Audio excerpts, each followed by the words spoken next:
Hey, Bublynn, coming in, crushing this art. Hey, we're back at it with Taurus moon, Aquarius sun. So, this will be a very balanced person, right? Straight into it, like a very grounded person, because like we don't have any of the feeler elements in here, right? Because we have fire and water, which are more like the feelers, right? So this will be someone that more finds themselves like dealing with things that are more practical, right? But at the same time, this is more like a practical way because they're coming from Taurus to deal with what you love, you know what I mean? And also this is finding your own way to deal with what you love, I feel like, because air is always generating new ideas. But when you're generating ideas like just based off of Saturn, like how you gain security, and also the fact that Aquarius is across from Leo, right? This is going to be someone that just generates or just knows, right? Like independently, like they just know because like they've were in relation to, you know what I mean? So yeah.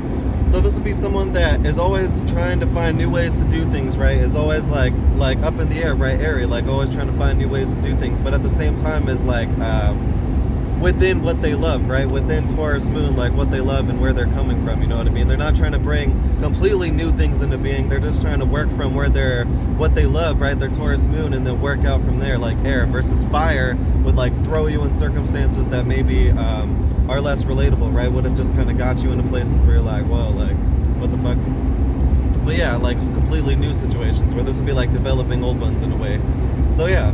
So the Taurus moon would just more so be, I'm sticking to what I love, right? I know what I love, like the fixed earth, like the past, like, but it's like sticking to what it loves, but it's also like just holding its shape. It's not bringing anything new into being, right? Just like, but air is like bringing new things into being. It's not sticking to anything, so you always find yourselves acting in new situations, right? In new places, like things like that. But also it's like relatable, so it's not like, oh, I'm just coming from where I'm coming from. It's also like getting swept up into stuff, you know what I mean? But this is almost like the Aquarius energy would be getting swept up into more so what you want to get swept up into, because it's like ruled by Saturn, like what is going to help me gain structure and security, you know what I mean?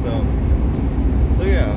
So coming from a place where, you know, like you love what you love, right? And you're just trying to stick with it, like you're coming from like basically a methodical and grounded place, right? Grounded in love, like grounded, like, well, yeah, grounded.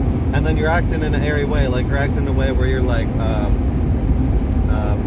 a kite. Like it's almost like what you love is like holding your actions by like a kite in a way. So it's almost like you're up in the air, right? But you're grounded by what you love, and you're always finding new ways, but it's like, it's your kite, right? Like you're not on both sides, like you find your way of doing things, because it's not like Gemini on both sides, or like Libra that like falls in love with sort of like is more so generating off of Venus, right? These are just ways of making sense that you figure out how to do things, like how to relate with what you love. Like, so anyway, so that's a little bit about Taurus moon, Aquarius sun. Hey, Bublynn, Sitra, beach out.